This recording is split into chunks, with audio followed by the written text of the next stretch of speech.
lo que planteaba en aquel libro era que los conceptos de educación tienen significación propia. Si no tenemos significado propio, no tenemos profesión seria. Seria en el sentido de que construya su propio ámbito de trabajo. Un químico tiene profesión porque tiene un conocimiento específico de su ámbito, con conceptos propios de su ámbito. Y cuando ustedes lo oyen hablar, saben que es un químico, porque habla, bueno, no sé, de cloro, de lo que quieran. No les voy a dar una disertación, si no perdemos mucho tiempo, pero habla con lenguaje químico.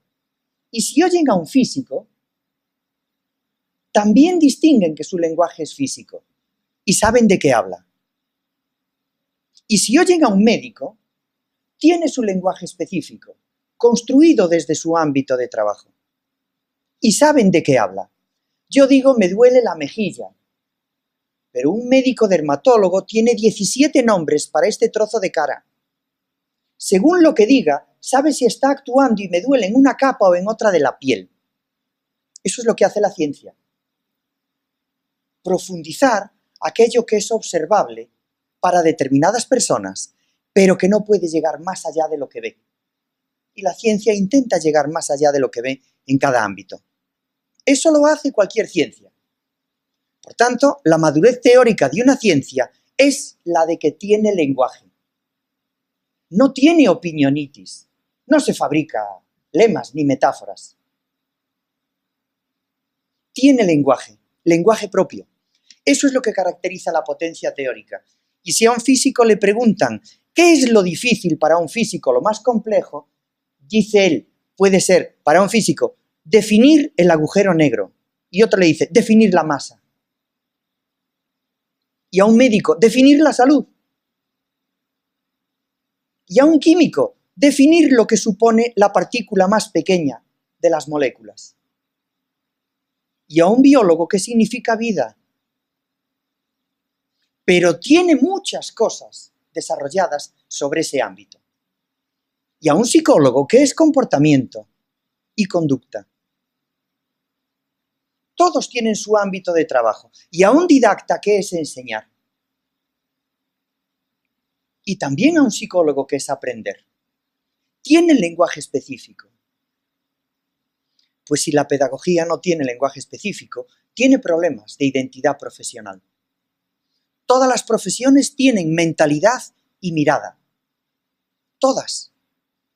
Todas las carreras universitarias que generan profesiones y dependen de una disciplina académica que les da contenido, tienen mentalidad y mirada.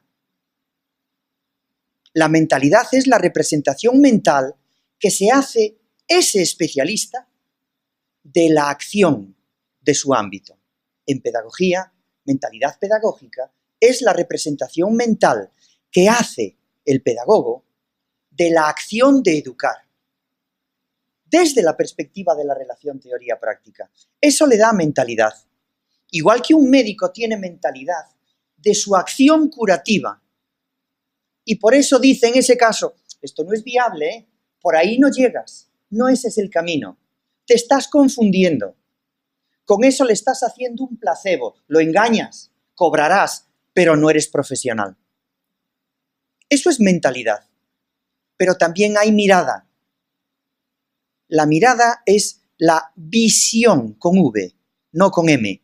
Visión crítica que el profesional de un ámbito tiene de su actuación. La mirada es eso. Es la representación mental que se hace un profesional de su actuación. No ya de la acción de educar, sino de su actuación. Caray, podría haberlo hecho mejor. Mira que fui burro, que me dejé aquello allí. Es tener capacidad de visión crítica de su método y de sus actos. Yo hoy puedo hablar de esto y he construido libros sobre la mentalidad y libros sobre la mirada. Y he desarrollado trabajos sobre el conocimiento de la educación. 40 libros dan para mucho. Lo que sí les digo es que no es una moda pasajera, que no es un nombre. He buscado la manera de que podamos defender la pedagogía en igualdad de otros ámbitos, con conceptos que tienen explicación desde la pedagogía y que respetan lo que hacen los demás, pero consideran que no es suficiente lo que hacen los demás para educar. Y hay un espacio propio cuando se habla de conocimiento de la educación que tiene que ser trabajado. De ahí que al final la palabra definitiva para mí sea mesoaxiológica. Esta palabra no sale del aire. La pedagogía es conocimiento de la educación. Teoría, tecnología y práctica de la educación. Eso es pedagogía. Igual que didáctica es teoría, tecnología y práctica de la enseñanza. Pero yo puedo enseñar muchas cosas que no educan. E incluso enseñando destruir la educación. Y puedo enseñarle cosas a una persona para que odie a sus padres e incluso para que sea el ladrón más listo. Ni siquiera el mejor sistema lo descubre. Hemos confundido durante mucho tiempo enseñanza y educación. Y el problema de los sistemas educativos es que ha permitido que la mayor parte de los profesores entiendan su profesión como enseñante, no como educador. Y enseñante es una palabra ambigua, permite muchas cosas. No quiere decir que todos la usemos mal, el que tiene conciencia la usa para educar. Pero enseñante significa muchas cosas. Por ejemplo, una. Seguro que ustedes han visto esa película, pero es curioso y repetido en muchos ámbitos. Que llegue un padre a un centro y le diga al profesor: usted dedíquese a enseñar a mi hijo, que de la educación ya me encargo yo. ¿Qué quiere decir eso? Que no respeta la tarea de la educación. Solo quiere que su hijo sea como él le interesa que sea. No que se desarrolle él como persona, como él quiere, aunque otro lo pueda desarrollar mejor. Esto ocurre y esto genera problemas. Si un profesor es un enseñante, cuando un padre viene a preguntarle y dice: oiga, es que mi hijo es muy rebelde, no responde. Él dice: yo le enseño, allá usted si no sabe meterle en pintura. Como dicen aquí, apretarle bien el cinturón para que no ande tan libre por ahí. Este es el problema real que hay cuando los términos se dejan ambiguos. Genera problemas de opinionitis. Todos sabemos de todo. Todos entendemos de todo. Una cosa es que todos tengamos preocupación por la educación y otro es que todos sepamos por qué se puede educar de un determinado modo. Cualquier padre educa y hace lo mejor que sabe. ¿Pero sabe por qué haciendo de ese modo se educa? Probablemente no. Todos sabemos cómo se hacen los niños, ¿verdad? Pero ¿por qué hay que hacer así los niños? No lo sabemos todos. Solo algunos, y los biólogos saben mucho más. Y los genetistas mucho más de por qué los niños se hacen así. Sabe explicar mucho más. ¿Eso qué significa? ¿Que yo solo puedo tener hijos si soy genetista? No. Yo sé hacer cosas, pero no sé por qué se hacen. Cuando hablamos de ciencia, estamos hablando de por qué se hacen las cosas de esa manera. Y eso hace que la experiencia común de la gente mejore. Y cada vez haya más cosas que son de cultura científica que pasan a formar parte de la cultura coloquial. No conozco bien el nivel de conversación coloquial en Colombia, pero por ejemplo, un término médico, la aspirina, todos saben lo que es la aspirina, ¿verdad? Aunque no todos a lo mejor saben cuál es su nombre técnico, acetilsalicílico, pero aspirina sí. Y cuando uno le duele la cabeza, bueno, hoy ya no dicen aspirina, hoy que dicen ibuprofeno. ¿Sí o no? Toma ibuprofeno. Pero también sabrán por qué. A ver, y aquí hay un público que es fundamentalmente femenino. Perdonen si esto no es una cosa que sea coloquial y normal en Colombia. Normalmente uno dice: me duele la cabeza, y el público, en España, en cualquier sitio, se decía: tómate una aspirina. Pero poco a poco empezó a descubrirse que el flujo menstrual está influido por la aspirina porque fluidifica la sangre. Y por tanto, no, las mujeres no pueden tomar aspirina. Y dice: ¿cómo me voy a tomar una aspirina? Y el que no entendiera eso decía: pues qué tonta, si es lo que sirve para que la cabeza te pase. Y poco a poco se fue imponiendo en la sociedad tómate ibuprofeno. Y la aspirina quedó relegada, porque el ibuprofeno era masculino y femenino. ¿Eso cambia el valor de la aspirina? No. ¿Cambia la importancia y por qué la aspirina produce un efecto? No. Pero socialmente se ha modificado la aceptación. Pues en el ámbito de la educación es el ámbito donde más cosas tienen que tener aceptación social y más cosas son modificadas por la opinión social. Pero nada de eso cambia la explicación de por qué haciendo una cosa se puede educar. Lo mismo que a la gente le gustará un tipo de operación u otra, pero cuando un médico interviene si cura, nadie puede evitar que sepa por qué cura ese médico y por qué lo hace. Aunque no nos guste. Eso es lo que tiene el conocimiento científico. Bueno, pues vean ustedes, este simposium es el segundo y se llama Pedagogía y construcción de ámbitos de educación. La función de educar. Porque hay funciones de docencia, funciones de apoyo, funciones de investigación, todas. Pero todas ellas tienen como objetivo educar. Y si no, no tienen camino. La función de educar es la función más excelsa del pedagogo y está presente en todas las funciones que realiza. No hay un pedagogo que sea docente que no enseñe para educar. Pero puede haber un enseñante que enseña y no educa. Y puede haber un maestro que instruya y no forme. Ya empezamos con palabras que tienen significado. Y ese significado nace dentro de la pedagogía. Así que a mí lo que me gustaría en el tiempo que dispongo es, al menos, que sean capaces de reflexionar y de llevarse la idea de que en pedagogía tenemos conocimiento de disciplina científica con autonomía funcional, es decir, con capacidad de generar conceptos como cualquier otra disciplina, y tiene sus métodos de prueba. Eso sí, un conocimiento de la educación solo es válido si sirve para educar. Si con ese conocimiento no se educa, no es válido para educar, no puede ser pedagogía. Y tienen que aprender a limitar la significación de ese modo. La significación, como principio de metodología, es capacidad de resolución de problemas de un ámbito. La hay en la química, en la física, en todos los lados. Esto yo lo he aprendido estudiando epistemología. La mayor parte de los científicos terminan el tema diciendo, por eso la ciencia es tecnoaxiológica. Porque valora desde su ámbito las cosas que hace. Y nadie se lo puede discutir. Porque es tecnoaxiológica. Establece su técnica, tiene sus conceptos y valora. Yo digo que esto es un hecho histórico porque yo tengo capacidad para valorar las cosas que ocurren y decir qué aspectos son valiosos para reflejar una conexión histórica. Y un químico me dice, esto es un hecho químico porque tiene capacidad para ver de una determinada cosa cuáles tienen relación con los elementos químicos y prueban en química algo y permiten deducir desde ahí. Eso es tecnoaxiológico. El profesor que más trabajó este tema de la tecnoaxiología es Mario Bunge. Tiene un montón de libros y es un filósofo de la epistemología muy reconocido.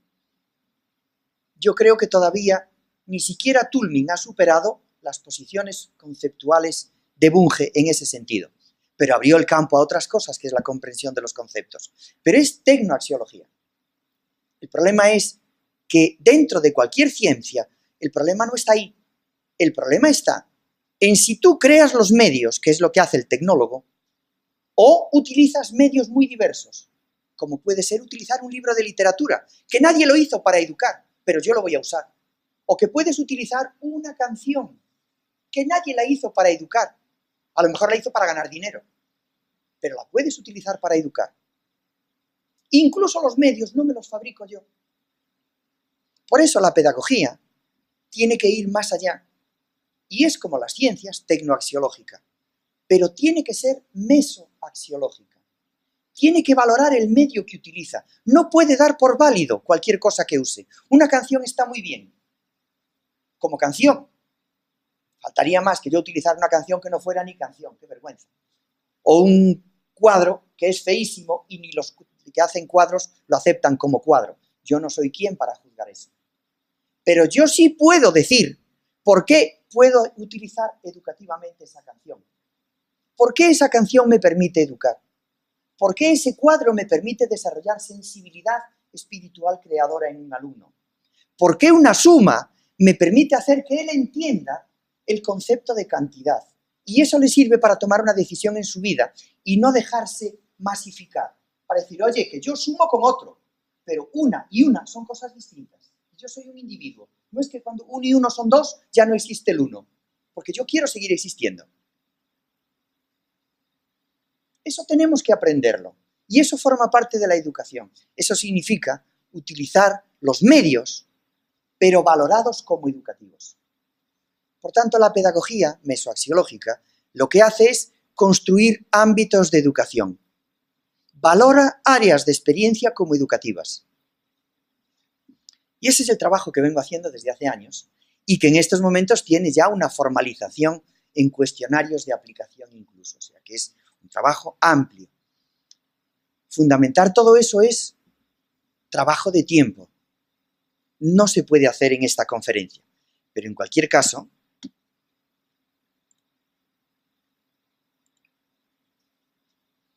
yo he tratado de plantearles lo que es el núcleo central en esa conferencia. Hay una perspectiva mesoaxiológica, igual que existe una perspectiva dialéctica, una perspectiva humanista. Son posiciones filosóficas en el ámbito de las filosofías. O existe una posición respecto de lo que es la teoría corpuscular en química y la teoría ondulatoria en química y en física. Son perspectivas de diversas disciplinas. Pues la perspectiva mesoaxiológica lo que nos viene a decir en pedagogía es que la competencia del pedagogo es construir ámbitos de educación, generar el diseño educativo y hacer intervención pedagógica.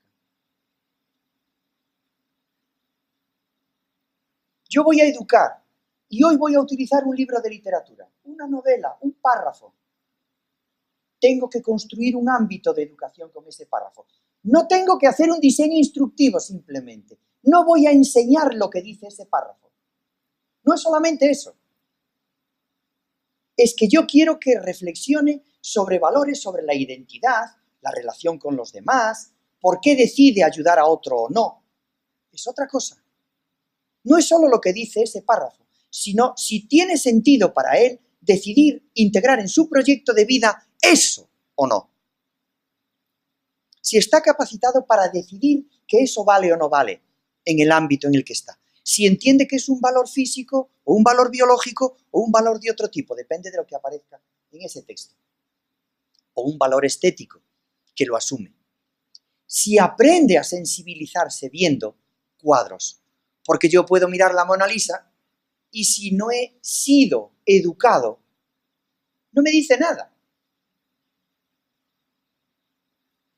A lo mejor me dice más una foto de mi abuela, que personalmente siempre será para mí la foto de mi abuela. Pero desde el punto de vista estético y artístico, me tiene que decir más la Mona Lisa. Y si no, no he recibido educación. Pero para llegar a estar educado, ha tenido que haber información. Y esa información transformarla en conocimiento y ese conocimiento convertirlo en ámbito de educación. Y si no, no llego. Esto significa que muchas veces estamos formando a los profesores solo para el primer estadio, informar. Son profesores instructivos. Tenemos profesores que van más allá. Y tenemos buenos profesores en primaria y en secundaria que dominan muy bien su materia, la química, la historia. Y son entusiastas de su materia. Y sus alumnos aprenden muy bien la historia. Pero pocos profesores consiguen que sus alumnos tengan vivencia de la historia. Que entiendan el sentido de la historia. ¿Por qué me sirve a mí la historia en mi vida? Aunque pueda saber muy bien estratégicamente cómo se desarrolló la Guerra Fría o la Segunda Guerra Mundial. Pero hay que ir más allá. Yo no tengo que saber tanto de la Segunda Guerra Mundial, según donde esté, en primaria desde luego, como saber que la historia tiene un significado y un sentido para mi vida. Y que si no ocurrieran cosas en un determinado momento, yo no podría hacer otras ahora. Y eso tengo que aprenderlo.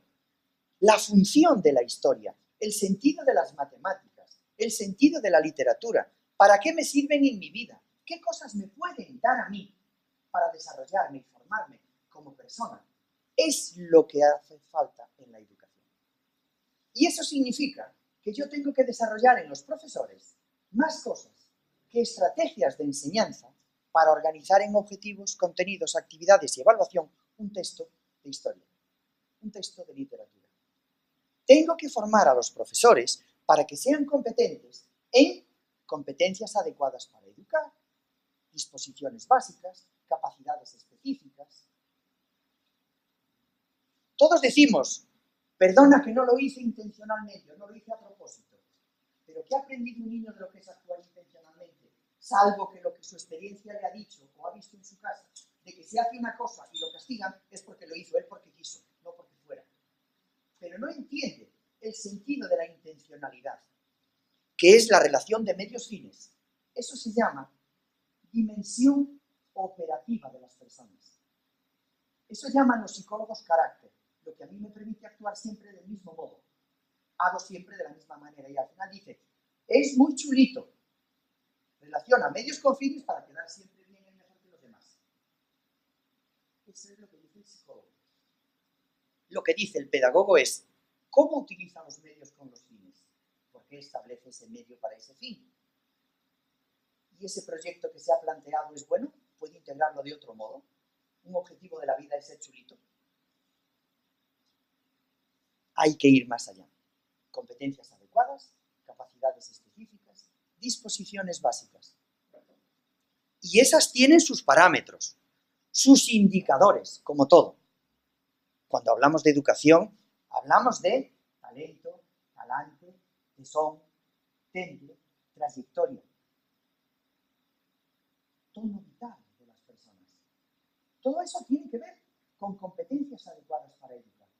Hay personas que gestionan muy bien temas en cosas económicas. Es talentoso para eso. Pero otro es más talentoso para cosas de música. Pero todos los niños que vienen a la educación obligatoria no tienen talento en todos, aunque todos tienen inteligencia para ejecutar su inteligencia y gestionar inteligentemente algún ámbito de los que se desenvuelve en su vida. Eso se llama talento. No se llama talento al genio. Ser genial es otra cosa. El genial puede ser ocurrente o ser realmente un genio. Pero todas las personas tenemos talento. Eso forma parte de la educación. Todas las personas tenemos talante. El talante tiene que ver con la afectividad y los sentimientos. ¿Por qué siempre estamos callando eso cuando al final lo que hace que la gente se involucre de verdad en un tema es cuando siente que aquello le duele en lo que a él le duele? No hay más relación educativa que la que pone concordancia entre valores y sentimientos. Yo puedo descolocar a una clase en un momento apelando a la afectividad, y a la afectividad dura. Con perdón, porque ya tengo confianza. ¿Usted por qué tiene la mano en la cara? Atiéndame bien. Si se hace esto en una clase, ¿se dan cuenta de lo que ocurre? Se descoloca a una persona, se le hace daño. Esa persona dice, pues ¿qué he hecho yo? Yo no hago nada, el profesor. Eso es relación educativa. Y eso lo usamos. Pues eso tiene que ver con la afectividad, que es otra dimensión. Tenemos que trabajar esas cosas en educación y no se hace. El camino de la pedagogía mesoaxiológica es derivar todos los indicadores que hay en cada una de las competencias adecuadas, las capacidades específicas, las dimensiones básicas para poder actuar y poder establecer relaciones dentro.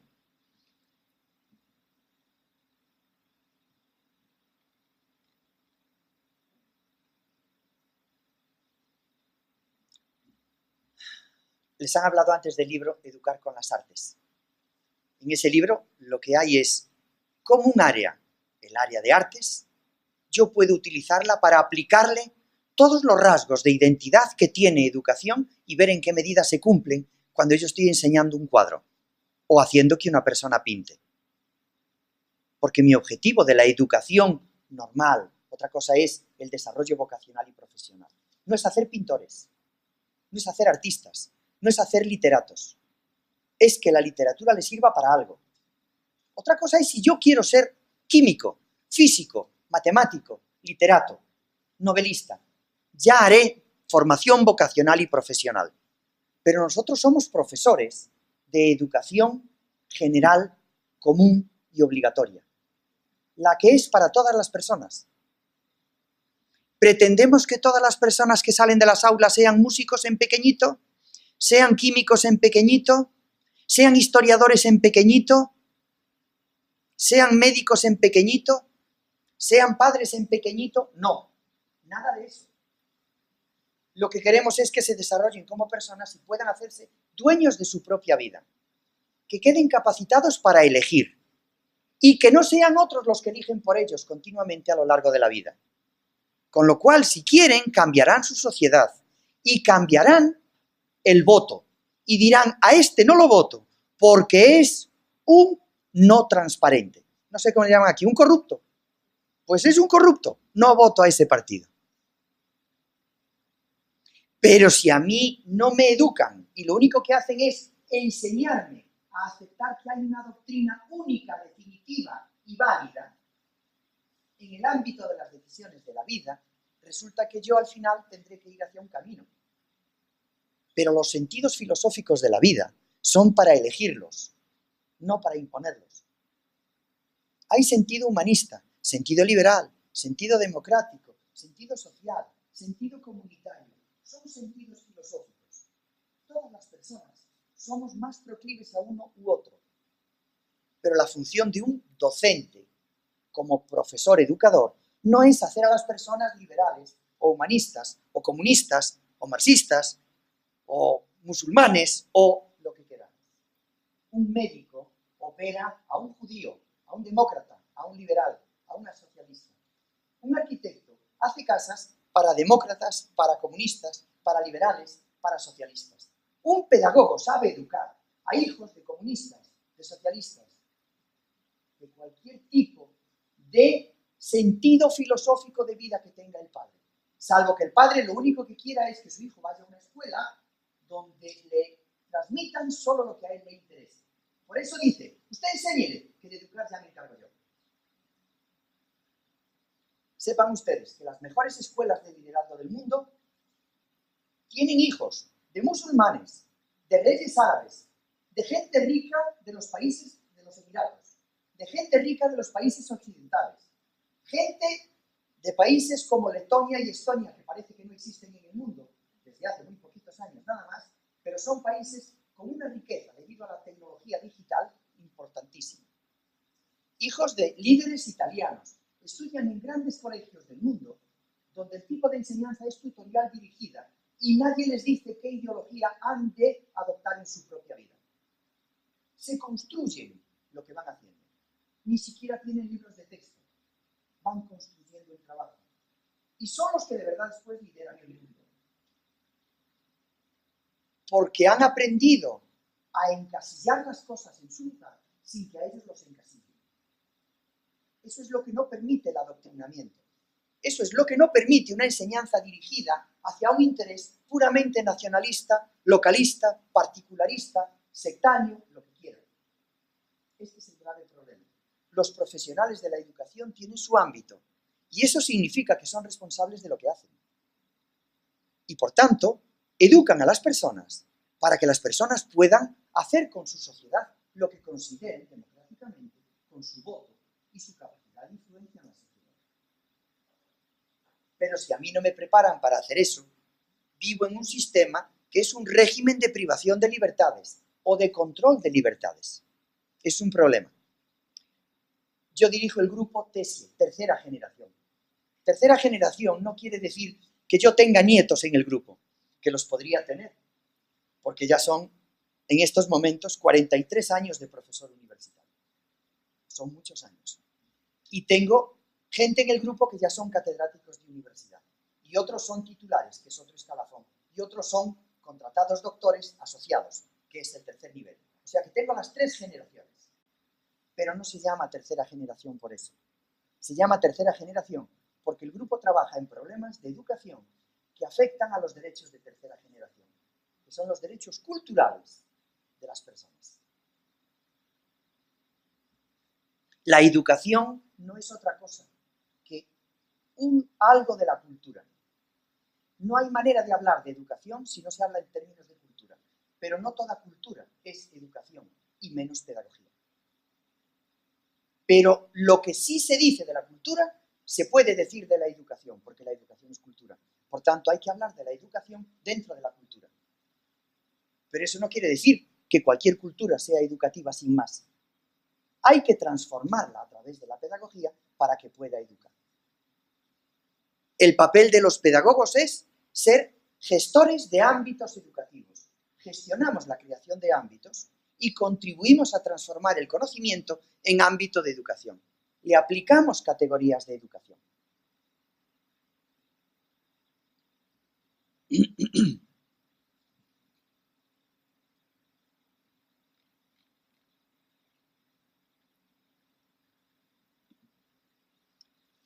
No hay manera de llegar ahí si no somos capaces de entender que tenemos un concepto que nos distingue de otros profesionales. Si mi concepto es la enseñanza, yo ya estoy en manos de los didactas. Si mi concepto es el comportamiento, yo ya estoy en manos de los psicólogos. Ah, he entendido. Eso es expresión también, lo veremos después. Si mi concepto es el comportamiento, puede estar en manos de los psicólogos. Si mi concepto es la conducta, puede estar también en manos de un psicólogo, pero también en manos de un filósofo dedicado al desarrollo de las conductas morales. También en manos de un antropólogo. Cada disciplina tiene un concepto y a veces no son exclusivos, sino que son conceptos que desde otras ciencias también se pueden interpretar. Esa es la diferencia entre la disciplina general y la disciplina aplicada. La psicología estudia el comportamiento y aplica el comportamiento, lo que aprende del comportamiento, a diversos ámbitos. Por ejemplo, ¿la familia es susceptible de ser explicada en términos de comportamiento? Sí, existe psicología familiar. ¿El trabajo es susceptible de ser explicado en términos de comportamiento? Sí, existe psicología del trabajo. ¿Los jurados que están en un tribunal son susceptibles de ser explicados en términos de comportamiento psicológico? Sí, existe psicología jurídica. Se aplican los conceptos de psicología que crea la psicología a diversos ámbitos. Son psicologías aplicadas. Lo mismo la sociología, lo mismo la antropología, porque existe antropología cultural, antropología de la familia, antropología del trabajo. Todos pueden interpretar ámbitos con sus conceptos. Existe psicología de la educación, sociología de la educación, antropología de la educación, filosofía de la educación. Todos explican la educación desde sus conceptos. El problema es que no se trata de interpretar, hay que intervenir y educar. ¿Existen conceptos propios para la intervención o solo tenemos los que vienen de otros lados? Esa es la pedagogía. La pedagogía busca el conocimiento de la educación. Ese es su objetivo. Y para eso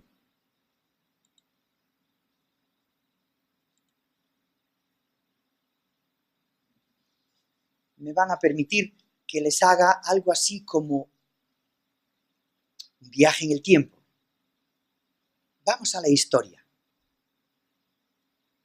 Vayan ustedes a Königsberg. ¿Saben qué es Königsberg?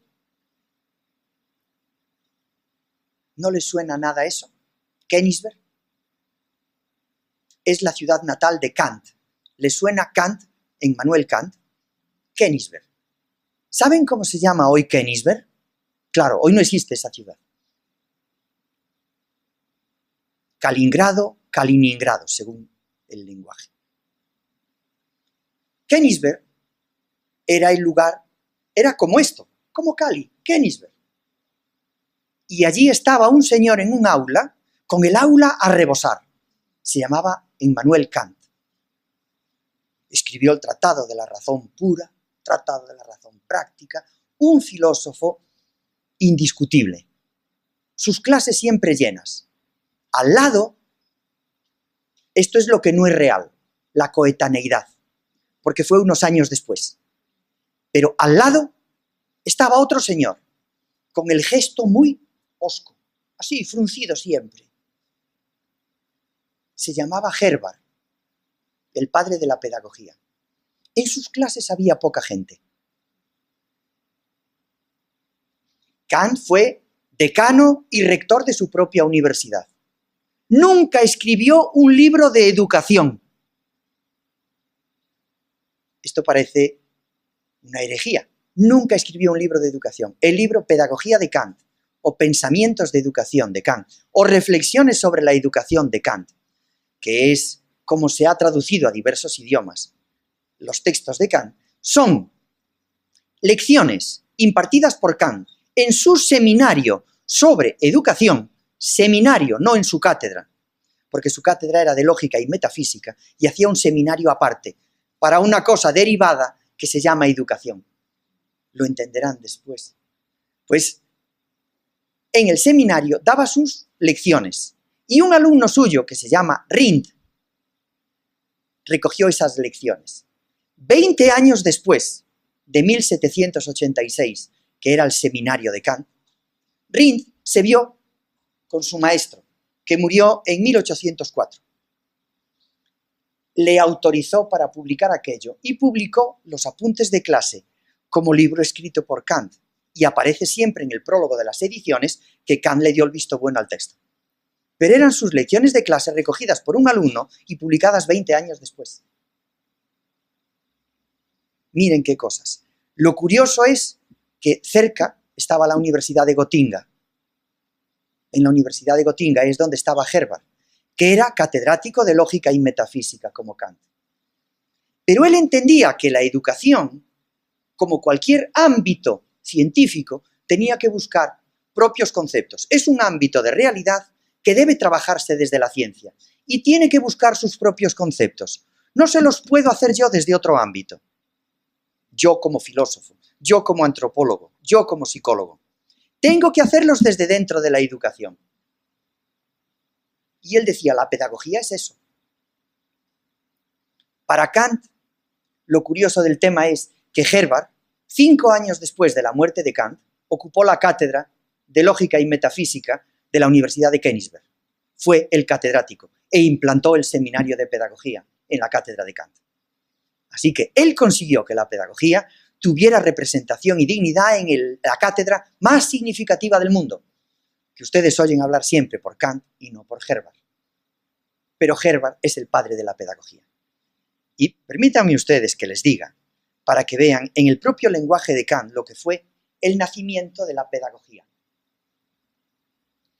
Herbart dice que tenemos que tener, todos los que nos dedicamos a la educación, un círculo visual propio. Fíjense, círculo visual. No había inventado la palabra la mirada. Esto es una palabra del siglo XX. La mirada. Pero círculo visual.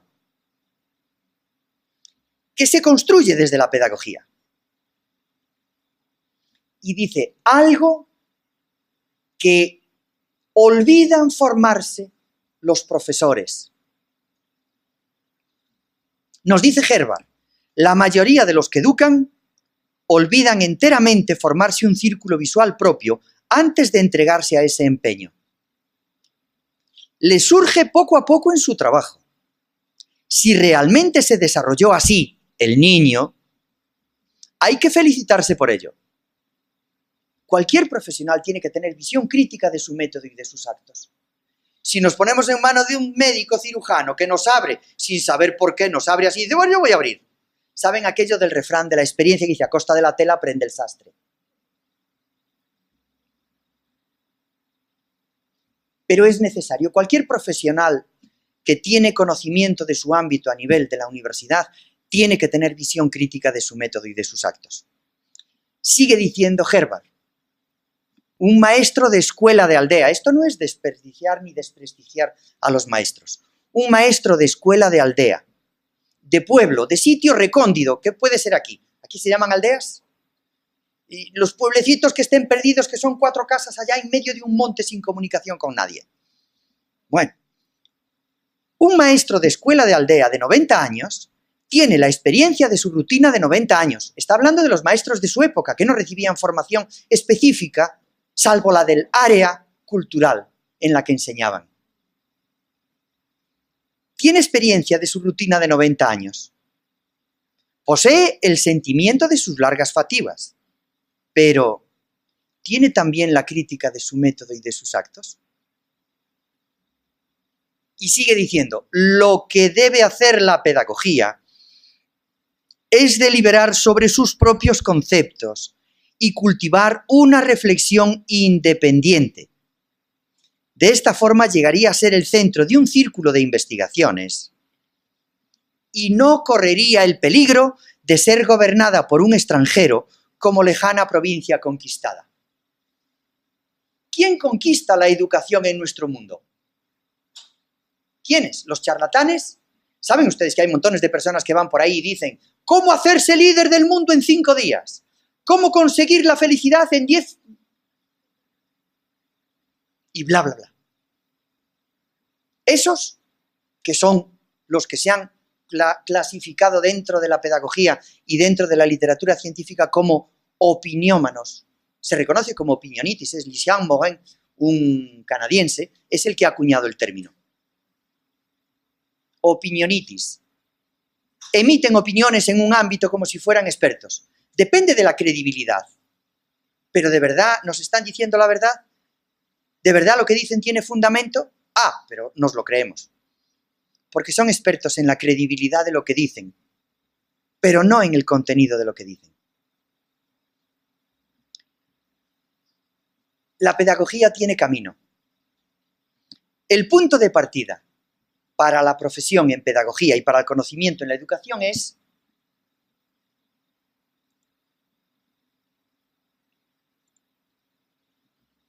distinguir entre conocer, enseñar y educar. Si no tenemos esa distinción, no podemos avanzar. Es fácil. Conocer es un término básico de la filosofía y los filósofos nos dan 1000 vueltas en el tema de conocer. Y lo que significa aprender nos dan 1000 vueltas los psicólogos porque dominan todo el espectro del aprendizaje. Pero la primera pregunta que se hace es, ¿la lógica de conocer es la lógica de aprender? Y un psicólogo dice, no. Dice, distíngame eso.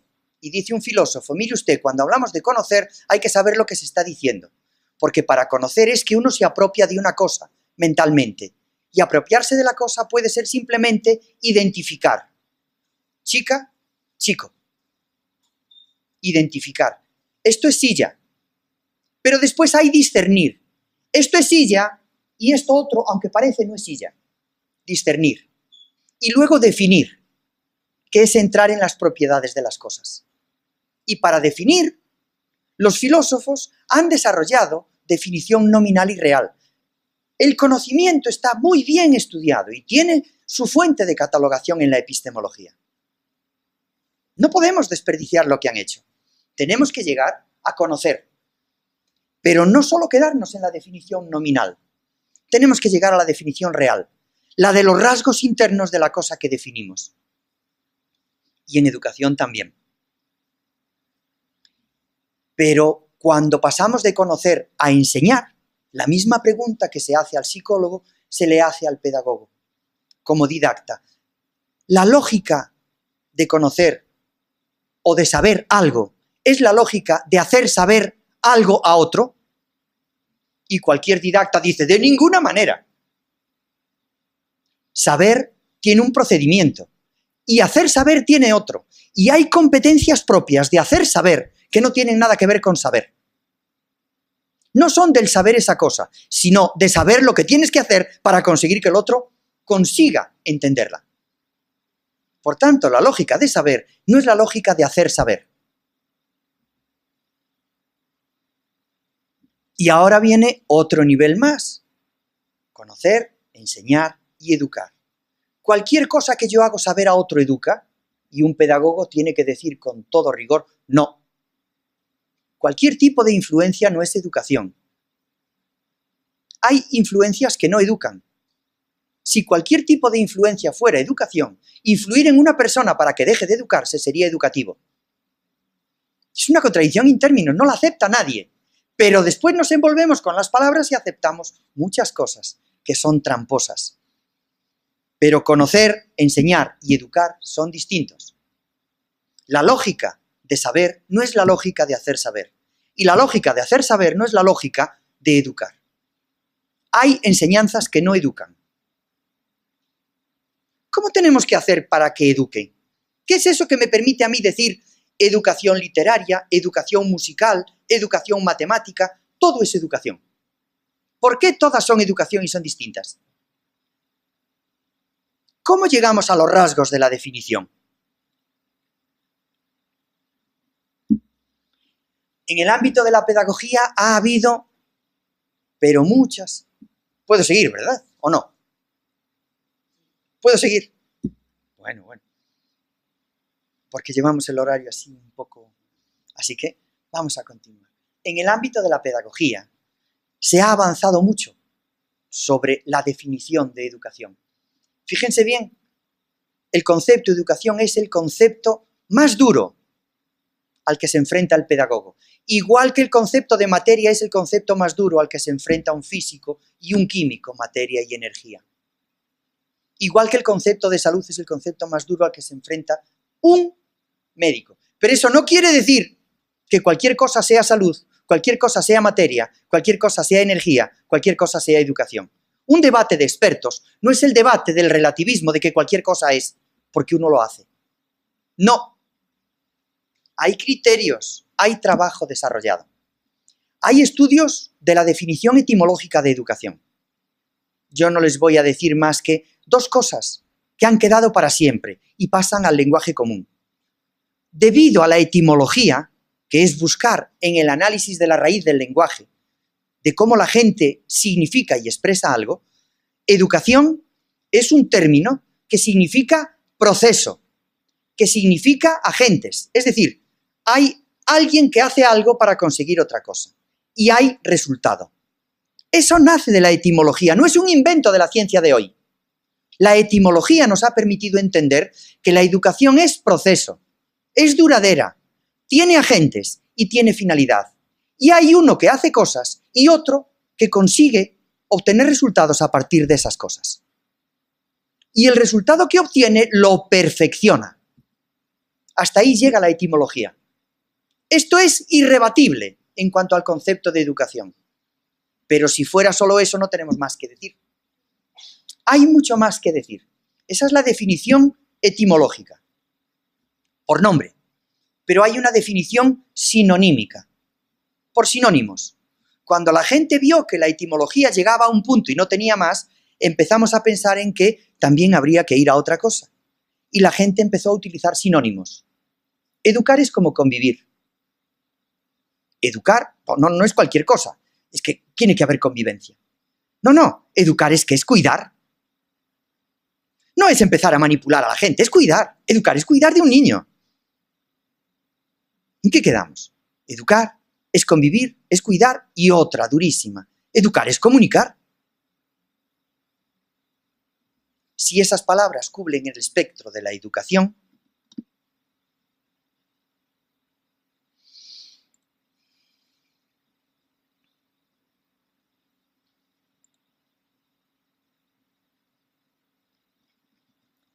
resulta que cometemos un error gravísimo. Estamos diciendo que cualquier comunicación, por el hecho de serlo, es educativa. Cualquier convivencia, por el hecho de serlo, es educativa. Cualquier cuidado, por el hecho de hacerse, es educativo. Y esto es falso. Incurre en el mismo problema anterior. Convivir, comunicar y cuidar es necesario, pero no es suficiente para educar. ¿Qué es lo que hemos aprendido, por ejemplo, de la convivencia para educar? Lo que aprendemos de la convivencia es que no hay educación si no hay interacción de identidades. Eso es lo único que aprendemos de la convivencia. Todo lo demás es particular para convivir, pero no tiene por qué generar educación. Pero interacción de identidades es absolutamente impepinable que tenemos que hacerlo en educación. Por ejemplo, comunicar.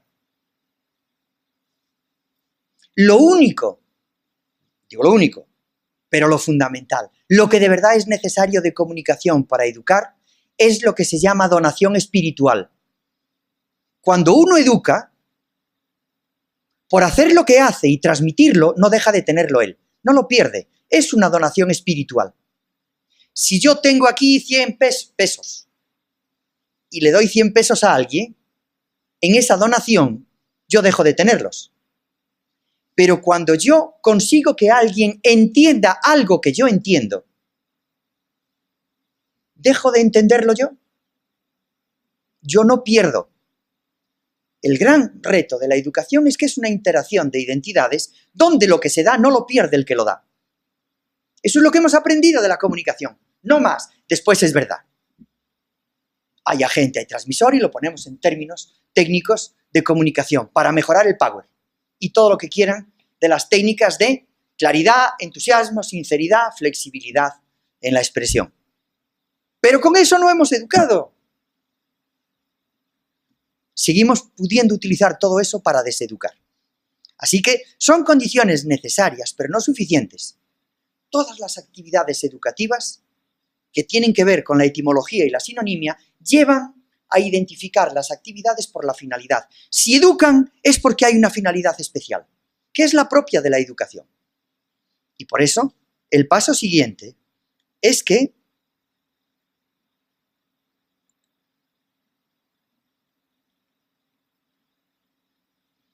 el criterio nominal siempre se vincula, ¿lo ven ahí arriba? Demasiadas cosas. Me tengo que dar la vuelta y entonces dejo de hablar, así que no puedo salir ahí que se pierde. Pero lo ven ahí, el punto 3.2. Se vincula a las actividades con finalidad. Tenemos que darle una finalidad, pero ¿cómo es esa finalidad? ¿La que dicen en un momento determinado? ¿La que tiene el grupito con el que yo voy? No. La educación ha visto muy diversas finalidades y al final lo que ha dicho es que tenemos que entender en el mundo de hoy la diferencia entre prestación de un servicio público y pública intromisión en el derecho de las personas a tener formación.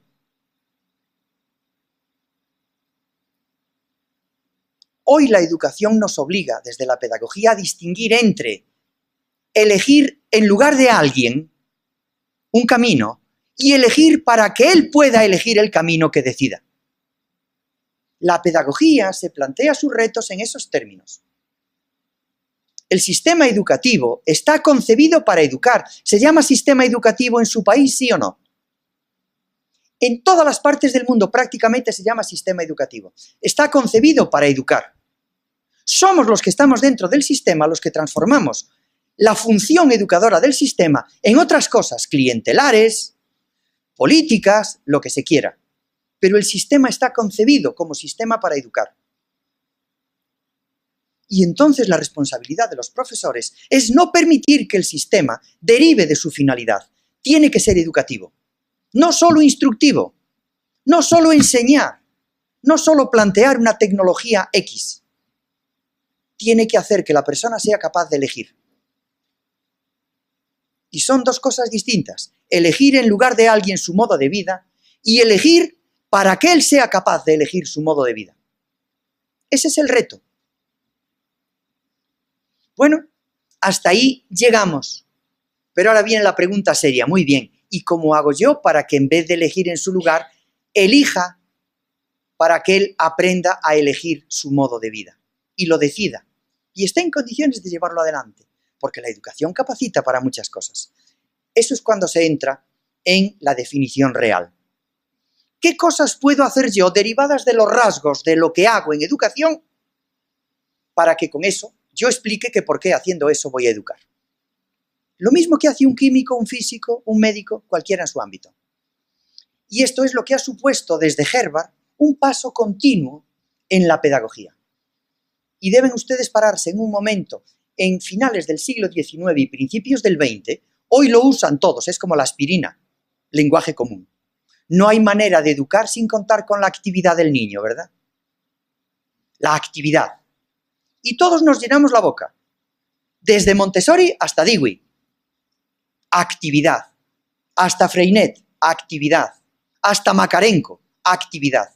Y todos ellos tienen la ventaja de estar en un determinado planteamiento filosófico, pero pedagógicamente saben muy bien lo que quieren hacer y trabajan técnicas con la actividad del niño. No porque lo diga Marx, no porque lo diga Abraham Lincoln, no porque lo diga Luis Vives, que es un gran humanista, un gran liberal o un gran marxista. No son propagandistas de un régimen político o de una ideología. Son profesionales de un ámbito esforzados en entender con su propia experiencia cómo se pueden extraer reglas de la acción educativa a través de la actividad. Así que no hay pedagogía si no se centra en la actividad. Y hoy hemos avanzado más. Hemos llegado a establecer actividades comunes internas y actividades comunes externas. Todas las personas nos educamos. Seremos más listos o menos, tendremos más dinero o menos, pero nos educamos. Y cuando nos educamos, lo hacemos porque todos utilizamos las mismas actividades y por medio de las mismas actividades. Las hacemos con los papás, con los amigos, con los profesores. Para educarnos utilizamos la actividad. Y la actividad que utilizamos es la actividad común interna que tienen todas las personas, no la que tiene Juanito, que nació rico con un padre de pelo rubio. La educación utiliza actividad común. Reto a quien sea, el mejor genetista del mundo, que me diga que en la educación educamos porque Juanito, que tiene pelo rubio y es de padre rico, tiene un elemento que es el que educa y no lo demás. Esto no existe. Juanito gestiona de otro modo, con otros recursos, las actividades que educan. Pero la actividad de educar la tenemos todos. Actividad común. ¿Cuáles son esas? Casi se cubren con las manos. Piénsenlas. Cuando hacen algo, ahora están aquí sentados. Pero lo primero que han hecho desde que han entrado aquí es escuchar. Eso es cosa de fuera. Pequeñito. Dentro. Actividad común interna. Porque eso está fuera. Lo que hay dentro. Lo primero que están haciendo es pensar. Es la primera actividad interna que tienen las personas. La segunda es sentir. ¿Se sienten incómodos? ¿Lo llevan bien conmigo? Si me pongo agresivo, se me van a escapar de aquí. Y si suelto un rollo dirán, qué tío, vendrá de donde venga, pero mejor me voy porque esto no hay quien lo aguante. ¿Me estás pillando el tiempo? Vamos muy rápido. Sentir. Querer. Sentir en el sentido de sentir afecto, sentimiento. Querer en el sentido de que queremos hacer cosas, tenemos voluntad de hacerlas. Pensar, sentir, querer, elegir hacer. Elegir hacer es ser operativo, ser capaz de hacer procesos, medios y fines. Decidir actuar. Todos tenemos proyectos, integramos medios y fines en proyectos. ¿Pero todos sabemos hacer proyectos de la misma manera? No, porque no todos estamos bien educados. ¿Todos hacemos procesos de la misma manera? No, porque no todos somos eficaces y eficientes en la gestión del proceso. ¿Se dan cuenta? Esto es lo que hay. Pensar, sentir, querer, elegir hacer, decidir actuar y crear. Crear significa construir interpretando simbólicamente las cosas. Vemos una cosa, la escuchamos y la transformamos de acuerdo con nuestra experiencia y creamos una respuesta. O entendemos de lo que decimos, porque todos han hecho una sensibilidad espiritual creadora y con sus patrones de interpretación, con su fondo de armario de conocimiento, van interpretando lo que yo digo. Y construyen, porque crear no es hacer algo que no hizo nadie más. Eso es una genialidad o una ocurrencia. La creación es una integración cognitiva superior y la sensación positiva que produce el saber que has construido algo respecto de lo que sabías. Eso es crear siempre. Así que ese es el camino y por ahí va. Y se generan ámbitos de educación. Aplicando estas categorías se generan ámbitos. Solo me van a permitir que les ponga un cuadro, que vean cualquier área cultural que utilicemos para educar, la historia, la literatura, la filosofía, cualquiera, la economía, la salud, cualquier área, en tanto que formativa, se convierte en ámbito de educación aplicándole determinados elementos internos. Se los digo muy rápidamente. Área de experiencia, formas de expresión, dimensiones generales de intervención, que son esas actividades comunes, procesos que utilizamos, formales, no formales e informales, que son específicos y creados en pedagogía. Eso que se habla hoy de educación no formal e informal responde a procesos sistematizados muy serios de trabajo en pedagogía.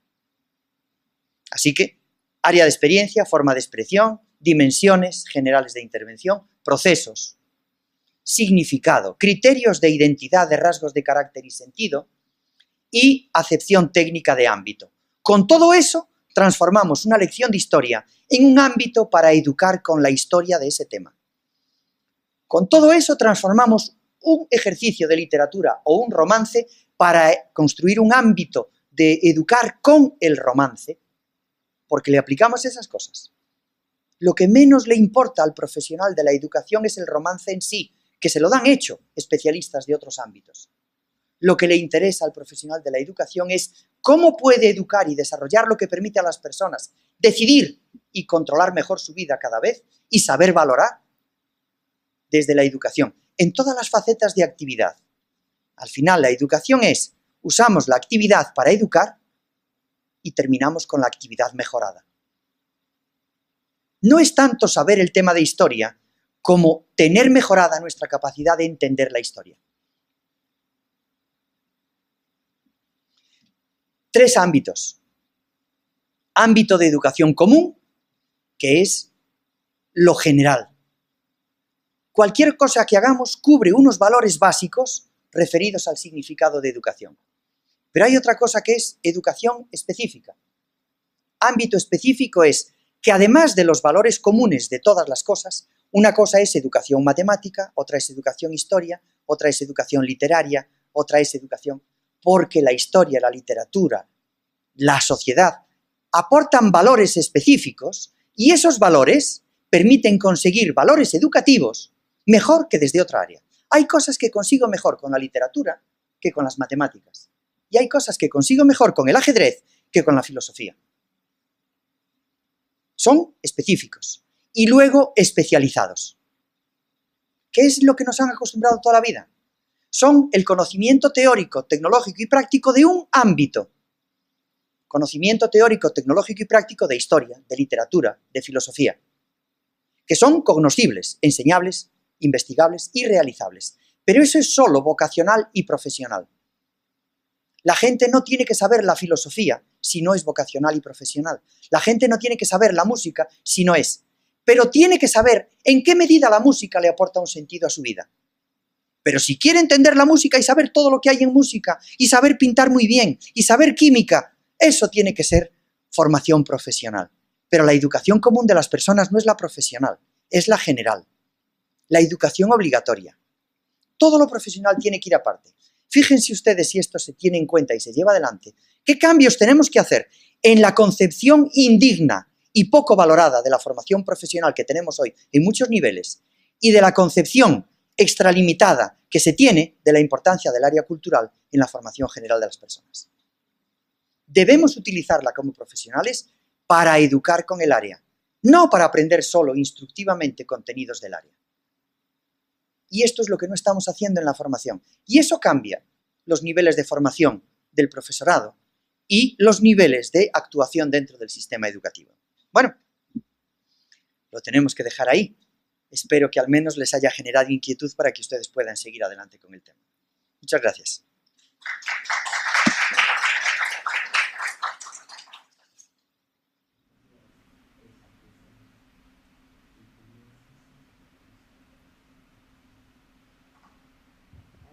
Mención de honor al mérito Iberoamericano 2017, educativo, pedagógico, a José Manuel Turiñán López, en razón a los escenarios que genera para formar desde los valores específicos y comunes de las áreas culturales en razón de reorientar nuestras prácticas y praxis pedagógicas por el camino de una verdadera educación. De este modo, REDIPE cumple con su función de estimular los actos pedagógicos visiblemente consagrados en función de la formación de seres sensibles, críticos, proactivos, capaces de intervenir constructivamente en su autorrealización y en la construcción de un mundo mejor.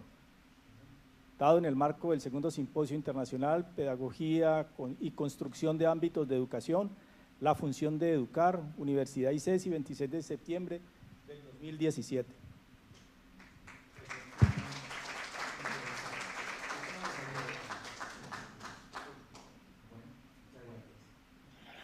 La primera pregunta, en el fondo, lo que está es planteando el tema de la imagen social de la pedagogía.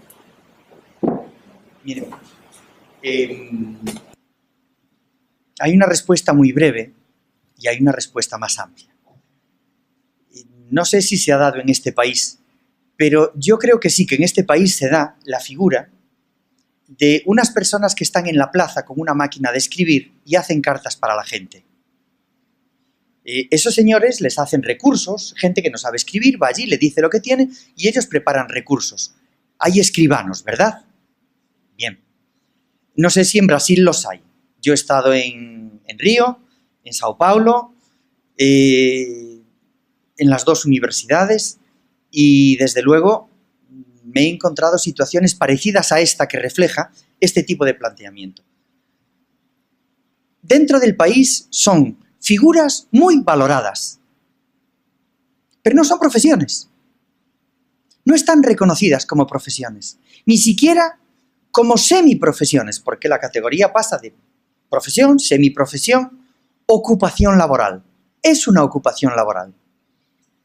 Bueno, pues uno de los problemas que tuvo la pedagogía y el magisterio era ser reconocida como profesión. Hay un problema de gremio y colegio profesional.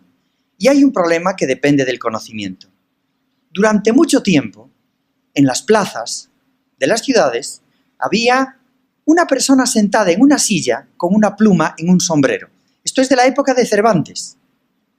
El Quijote. Hablamos de hace muchos siglos. Se llamaba maestro de la pluma. Hoy vemos a un señor sentado con una pluma y no sabemos lo que es. En aquellos tiempos, el maestro no es que hubiera una escuela, existían los tratados de educación de príncipes. Y había personas listas, preparadas, que trataban de transmitir su saber a los hijos de los príncipes. No porque los demás no fueran príncipes. Solo los príncipes tenían derecho a la educación. Recuerden que el conde no firma porque es conde. No sabe escribir, pero no le importa. Tiene un sello y pone el sello. Este es el reflejo básico de la educación. Por tanto, en aquellos tiempos, el maestro no era una profesión. Le pagaban con la comida, o con una patata, o con un plátano, si fuera aquí. Bueno, a lo mejor más, 2 o 3, porque un plátano aquí son tantos que un plátano es poquito. Pero era lo que le pagaban, maestro de la pluma. Posteriormente, fíjense que en la época de Goya, había una figura que sale en sus cuadros de un señor que va por la calle y le llaman el choricero. Choricero de chorizo. El chorizo es como una longaniza pequeña de carne de cerdo picada, choricero. Y se llamaba choricero porque él iba por la calle y lo llamaban de las casas, se paraba y entonces bajaba el ama de casa y metía en su olla, el señor cogía y metía en la olla de la señora para la comida el chorizo, para destilarle un poco de esencia del chorizo que llevaba. Claro, el mundo de hoy ha variado, tenemos situaciones de hambre peligrosas. Ha variado y las profesiones han cambiado. Hoy los maestros tienen profesión. El maestro de educación infantil está reconocido en las directivas de la Unión Europea. El pedagogo como tal no tiene reconocimiento en las directivas todavía. No está asentada como... Si yo me dedico como profesional a transmitir mi ideal de vida, me he convertido en cura, en sacerdote. O en político. Pero esa no es la función de un profesional de la educación. El profesional de la educación tiene que saber distinguir entre lo que son sus dimensiones individuales de libertad, lo que es su dimensión profesional, y su dimensión política. porque yo puedo vivir en un régimen que no me concede libertades y yo asumo mi responsabilidad de estar trabajando en grupos para que cambie el sistema. Eso no quiere decir que tenga legitimación para convertir mi clase en un programa de propaganda política en contra del régimen establecido o del grupo contrario a las ideas que yo defiendo. Si no somos capaces de distinguir entre competencia profesional, dimensión política y dimensión técnica, estamos cometiendo un grave problema. Y eso no significa negar que la educación es un asunto político y le interesa a todos los políticos, porque según cómo esté formado uno, así puede responder a los intereses políticos de los partidos. Recuerden ustedes que la Ilustración tuvo un momento grande y después se echó abajo, o vino abajo con la Revolución Francesa. Y el monarca absolutista decía, el saber para mí, no para el pueblo. Y solo cuando Jovellanos y otros ilustrados empiezan a hablar, dicen, el pueblo tiene que tener el saber para saber las razones por las que el poder no le deja razonar. Una cosa son las razones del poder y otra es el poder de la razón que se puede adquirir a través de la educación. Son problemas distintos. Solo una cosa más, porque hay preguntas que han ido a eso. En todos los países hay educación, pero es distinta en cada país. Eso quiere decir que cuando se habla de educación hay que distinguir entre el significado de educación y el concepto territorial de educación. Toda educación, la hay en Colombia, la hay en Argentina, la hay en Japón, la hay en Rusia. En todos los sitios hay educación y no se crean ustedes que en cada uno de esos países lo único que hacen son prosélitos, porque no es verdad. Hay buena educación, pero puede haber limitación en determinados problemas que en otro país desarrollan más. Cumplen los criterios de definición de educación, salvo el que adoctrina. No la hay en Corea del Norte. ¿Está claro? Porque hay un problema de adoctrinamiento clarísimo. Pero fuera de eso, hay educación y muy buena.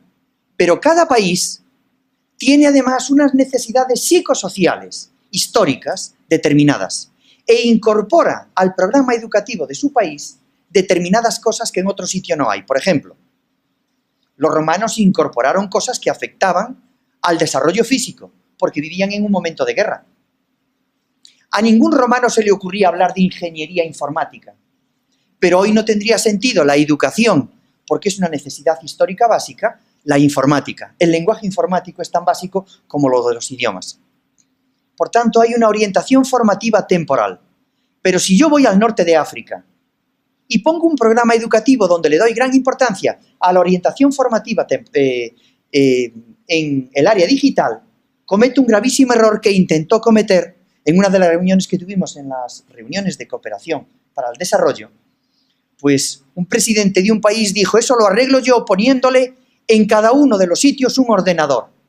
Y un asesor de la política del ministerio dijo, presidente, ¿y dónde lo enchufan?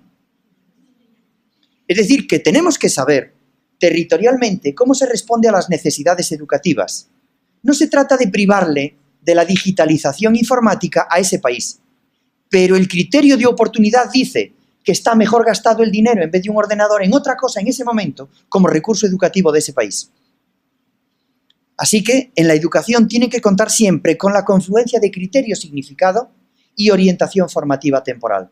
Y eso significa que hay finalidades que son competencia del profesional de la educación por competencia y hay finalidades en las que el profesional de la educación colabora porque no contradicen la educación, pero forman parte del espacio normal en el que se está desarrollando ese país. Y no hay más vuelta que dar, por eso hay educación en todos los sitios, y en todos los sitios es distinta. Y puede haber mala educación en cualquier país, y puede haber deseducación en cualquier país. Y eso no anula ni la pedagogía, ni el conocimiento de la educación, ni la competencia de los profesionales.